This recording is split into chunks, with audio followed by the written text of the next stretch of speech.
وَلَا تَقْتُلُوا أَوْلَادَكُمْ خَشْيَةَ إِمْلَاقٍ نَحْنُ نَرْزُقُهُمْ وَإِيَّاكُمْ إِنَّ قَتْلَهُمْ كَانَ خِطْئًا كَبِيرًا۔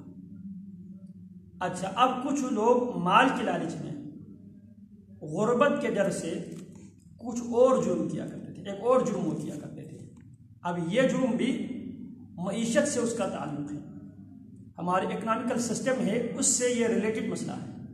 ابھی بھی ہمارے ملک میں نیشنل پروگرام کے تحت پہلے ہوتا تھا یہ خاندانی منصوبہ بندی۔ خاندانی منصوبہ بندی کے نام پہ ملک میں مکمل طور پہ ایک ادارہ ہے، اس ادارے کو ملک کے دور و دراز دیہاتوں تک اس کو پھیلایا گیا ہے، جبکہ عام دیہاتوں میں عام انسانوں کی ضرورت کے مطابق ان کے لیے کسی کو بخار ہونے کی صورت میں، کوئی بیمار ہونے کی صورت میں ان کے لیے کوئی طبی سہولیات موجود نہیں ہے۔ البتہ یہ نیشنل پروگرام جسے کہا جاتا ہے یا جسے خاندانی منصوبہ بندی کہا جاتا ہے، اس پروگرام کے جو پروجیکٹ، اس پروگرام کے اڈے آپ کو ہر گلی میں نظر آئیں گے، ہر محلے میں، ہر دیہات تک اس کے جال بچھایا گیا ہے، اور اس کے میڈیسن بھی فری ہے، اور وہ اللہ معاف کرے مختلف قسم کی جو چیزیں ٹولز بھی وہ تقسیم کرتے ہیں تاکہ ان کے ذریعے جو بچوں کی جو پیدائش ہے اس پیدائش کو کم سے کم کرنے کے لیے۔ اور تصور کیا دیا جا رہا ہے؟ اچھا، چھوٹا خاندان زندگی آسان، چھوٹا خاندان زندگی آسان، آپ کے 2 سے 3 بچے ہونے چاہیے اور ان بچوں کی اچھی تربیت ہونی چاہیے، ادروائز کیا ہوگا، آپ کی پاپولیشن، آپ کی آبادی بڑھ جائے گی، اور آبادی بڑھ جانے کی صورت میں آنے والے سالوں میں آپ کے یہاں قحط سالی ہوگی، ان کے پاس ان کو کھلانے کے لیے آپ کے پاس کچھ نہیں ہوگا۔ شاید اسی سلسلے کا ایک کڑی ہے جو کرونا کے نام پہ جو کچھ سننے میں آ رہا ہے، اللہ حقیقت حال سے اللہ رب العالمین بہتر جانتے ہیں، تو جس حوالے سے کہا جاتا ہے لوگوں کو قتل کیا جا رہا ہے، وہ سارے کے سارے اس مسئلے سے تعلق ہے۔ وَلَا تَقْتُلُوا أَوْلَادَكُمْ، اور اپنی اولاد کو قتل نہ کرو، خشیت املاق، مفلسی کے ڈر سے، خشیت املاق، مفلسی کے ڈر سے، غربت کے ڈر سے، نحن نرزقہم، انہیں بھی ہم رزق دیتے ہیں، وَإِيَّاكُمْ، اور تمہیں بھی ہم رزق دیتے ہیں، ان قتلہم، بے شک ان کو قتل کرنا، کان ہمیشہ سے ہے، خطئا کبیرا، بہت بڑا گناہ ہے۔ مشرکین مکہ 2 نسبتوں سے عرب، جزیرۃ العرب میں لوگ قتل کرتے تھے۔ عموماً ایک بات، یہ آیات پڑھنے سے پہلے، ان کی تشریحات پڑھنے سے پہلے ذاتی طور پر میرا بھی وہ کنسیپٹ کلیئر نہیں تھا۔ وَلَا تَقْتُلُوا أَوْلَادَكُمْ خَشْيَةَ إِمْلَاقٍ، اولاد میں لڑکے لڑکیاں دونوں شامل ہیں۔ یہاں پہ کیا فرمایا؟ وَلَا تَقْتُلُوا أَوْلَادَكُمْ، اولاد میں لڑکے بھی شامل ہیں اور لڑکیاں بھی شامل ہیں، مگر عرب کی تاریخ میں اکثر لڑکیوں ہی کو قتل کرنے کا ذکر ہے۔ عرب کی تاریخ میں عموماً لڑکیوں کو قتل کرنے کی اکثر ذکر موجود ہے، لڑکوں کو قتل کرنے کی ذکر موجود نہیں ہے۔ اللہ تعالیٰ فرماتے ہیں وَإِذَا الْمَوْءُودَةُ سُئِلَتْ بِأَيِّ ذَنبٍ قُتِلَتْ، اور جب زندہ دفن کی گئی اس سے پوچھا جائے گا کہ کس جرم میں تمہیں قتل کر دیا گیا۔ تو یہاں پہ الموعودۃ مؤنث لانے سے ظاہر یہی کہ زندہ درگور لڑکی ہی ہوتی تھی۔ الموعودہ یہاں پہ مؤنث لانے سے ظاہر یہی ہے کہ زندہ درگور لڑکی ہی ہوتی تھی، لیکن اگر اسے نفس موعودہ کہا جائے تو پھر لڑکا لڑکی دونوں مراد ہو سکتے ہیں۔ اگر یہاں پہ وَإِذَا الْمَوْءُودَةُ سُئِلَتْ، موعودہ کی اگر ہم نسبت نفس کی طرف کریں، کیونکہ نفس کیا ہے؟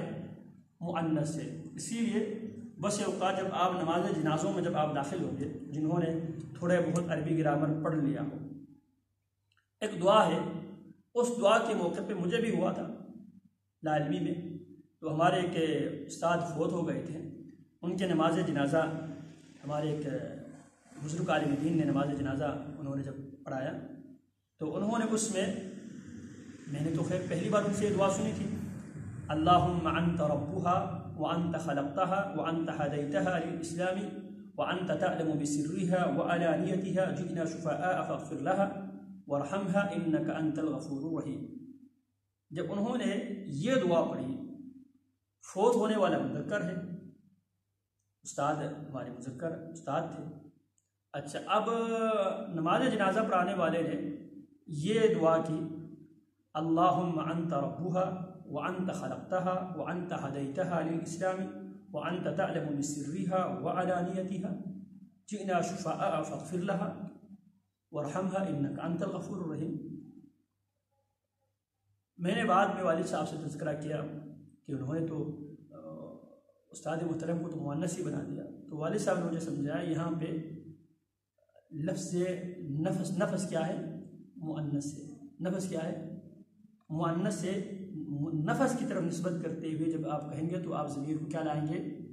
مؤنث لائیں گے۔ جس طرح یا ایتھا النفس المطمئنہ ارجعی الی ربک راضیۃ مرضیہ فادخلی فی عبادی وادخلی جنت۔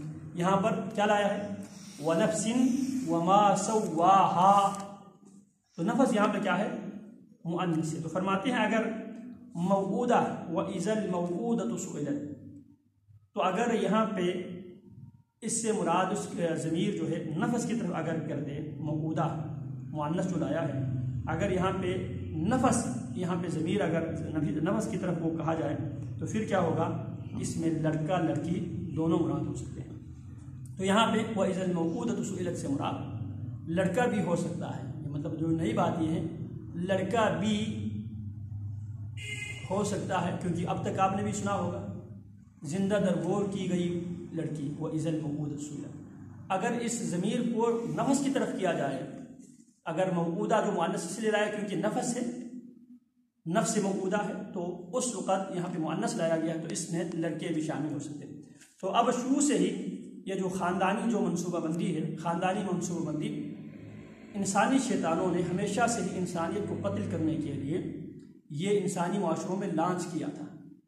کوئی قتل کرتے تھے غیرت کے نام پہ، کوئی قتل کرتے تھے غربت کے نام پہ، کوئی اپنی عزت کو بچانے کے لیے کرتے تھے اور کوئی غربت سے اپنے آپ کو بچانے کے لیے کرتے ہیں۔ اب سوال یہ ہے، اگر ہم اس وقت دنیا کی جو گراؤنڈ ریالٹی ہے، زمینی حقائق کو اگر ہم دیکھیں، ایک زمانہ تھا یہی زمینیں تھیں، ہماری جو سورس آف انکم یہی زمین تھی بظاہر، جو اگر ہم زمین کے اوپر جو چیزیں ہمیں نظر آتی ہیں، ہم انہی چیزوں کو بنیاد بناتے ہوئے اگر ہم فیصلہ کریں تو آج سے 50 سال پہلے، 60 سال پہلے، 70 سال پہلے، 200 سال پہلے یہی زمین تھی اور لوگ آج سے کئی گنا کم تھے۔ اگر معروضی، اگر وسائل کو مد نظر رکھ کے اگر فیصلہ کیا جاتا تو آج کے زمانے کے مقابلے میں آج سے 50 سال پہلے، 70 سال پہلے جو لوگ تھے، ان لوگوں کا جو رہن سہن کا جو سٹینڈرڈ یہاں کے لوگوں، اس دور کے لوگوں سے زیادہ ہائی ہونا چاہیے تھا۔ کیوں؟ یہی زمین تھی۔ آج یہ زمین 20 بندوں میں تقسیم ہوا ہے، آج سے 60-70 سال پہلے ایک بندے کے پاس یہ زمین ہوتی تھی۔ زمین پر ہمارا انحصار ہے نا۔ اگر زمین ہی کو جو ہمارے پاس اویلیبل ریسورسز ہے، اگر ہم اسی کو مد نظر رکھتے ہوئے اگر ہم یہ سمجھ بیٹھے تو آج سے 100 سال پہلے کا جو لوگ تھے ان کا جو جینے کا جو سٹینڈرڈ ہے وہ ہمارے اس سے زیادہ ہائی ہونا چاہیے۔ کیوں؟ زمین زیادہ تھی اور کھانے والے کم تھے، تو لہٰذا اب زمین کم ہے، کھانے والے زیادہ ہیں، تو لہٰذا آج کے دور کا انسان کے مقابلے میں آج سے 100 سال پہلے والا جو انسان ہے، اس کا رہن سہن، اس کا بود و باس، اس کے کپڑے، اس کے گھر میں کھانے پینے، اس کا جو رہن سہن کا جو سٹائل آج کے لوگ سے، آج کے عام آدمی سے زیادہ بہتر ہونا چاہیے تھا۔ آج کے دور میں عام آدمی کے پاس وہ وسائل موجود ہے جو آج سے صدیوں پہلے صرف بادشاہوں کے پاس ہوتے تھے، صرف عمراء کے پاس جو چیزیں ہوتی تھی، آج عام آدمی کے پاس یہ چیزیں موجود ہیں۔ کیوں؟ جس اللہ نے پیدا کیا ہے، واللہ خیر الرازقین، رزق دینے والا، ہم زمین کے اندر جو ہے نا اویلیبل ریسورسز ہیں، ہم اس کو مد نظر رکھتے ہوئے ہم ڈیسائیڈ کرتے ہیں، جبکہ اللہ فرماتے ہیں وَفِي السَّمَاءِ رِزْقُكُمْ وَمَا تُوعَدُونَ، آسمانوں میں تمہارا رزق بھی ہے اور آسمانوں میں وہ چیزیں بھی ہیں جن کا تم سے وعدہ کیا جاتا ہے. اور وعدہ کیا تھا؟ نبی علیہ الصلوۃ والسلام فرمایا کرتے تھے الا وان نفسا لن تموت حتى تستكمل رزقها. لوگوں یہ بات یاد رکھو، کوئی بھی نفس جب تک وہ اپنا رزق مکمل نہ کر لے اس وقت تک اس پر موت نہیں آئے گی، اس پر موت نہیں آئے گی. تو اللہ رب العالمین کون ہے؟ انزل من السماء ماء، آسمانوں سے اللہ نے بارش برسایا، اور بارش برسانے کے بعد اللہ رب العالمین نے ان بارشوں کے ذریعے اللہ رب العالمین نے اناج پیدا کیے، اللہ رب العالمین نے پھل فروٹ پیدا کیے. یہ رزق اللہ رب العالمین نے انسانوں کے لیے پیدا کیا. تو اس زمانے میں تنگ دستی سے بچنے کے لیے مال جو ہے اس مال کو ریسٹور کرنے کے لیے، اس مال کو تقسیم در تقسیم سے بچانے کے لیے لوگ کیا کرتے تھے؟ اولاد کو قتل کیا کرتے تھے. آج بھی یورپ میں، آج بھی چائنا میں مکمل طور پہ اب وہ شدید انسانی بحران کے شکار ہیں. کیوں؟ کیونکہ انہوں نے غیر فطری عمل شروع کیا ہے. اب وہاں پہ ایک بچے سے زیادہ آپ کو پیدا کرنے کا کی ضرورت نہیں ہے. اسی لیے حالیہ دنوں میں در پاکستان میں تقریباً ہزاروں کی تعداد میں خواتین یہاں سے لے کر گئے شادی کر کے، اور اب اس کے حوالے سے مختلف قسم کے لوگ مختلف چینلوں پہ مختلف قسم کی باتیں کرتے ہیں. کوئی کہتے ہیں وہاں پہ جا کے ان عورتوں کی جو جسم کے جو آرگنز ہیں ان کو نکال کے سیل کرتے ہیں. کچھ کہتے ہیں نہیں، وہاں پہ جا کے ان عورتوں کو جسم فروشی پہ مجبور کر دیتے. کیوں؟ کیونکہ ہر انسان کی خواہش یہ ہوتی ہے کہ میرے پاس کیا ہو؟ بیٹا ہی ہو. تو کرتا کیا ہے یہ لوگ؟ جب حاملہ ہونے کے بعد چیک اپ کرتے ہیں، چیک اپ کرنے کے بعد اگر لڑکا ہے تو اس کو جینے دیتا ہے، کیونکہ ایک کی آپشن ہے. اگر لڑکی ہو اس کو کیا کر دیتے ہیں؟ ادھر ہی ضائع کروا دیتے ہیں. اب وہاں پہ کیا ہو گئے؟ لڑکیوں کی بحران پیدا ہو گئے. تو اب یہاں پاکستان سے دڑا دڑ خواتین شادی کر کے چائنا میں لے کے جانا ہے. اور یہ اخبارات میں اور میڈیا پہ یہ آوازیں اٹھنے کے بعد، کافی کیسز آنے کے بعد، اس کے تقریباً چند مہینوں بعد میرا بھی ایک دفعہ چائنیز ایمبیسی میں جانے کا اتفاق ہوا. میرا ایک دوست تھا، ان کا PhD کے لیے وہ چائنا جا رہا تھا، تو اس کا جو ہے نا کچھ کام تھا. اس سلسلے میں میں بھی اس کے ساتھ گیا چائنا کی ایمبیسی میں. تو خیر وہاں پہ ہم انتظار کرتے رہے، تقریباً ہم گھنٹے کے لگ بھگ وہاں پہ بیٹھے رہے.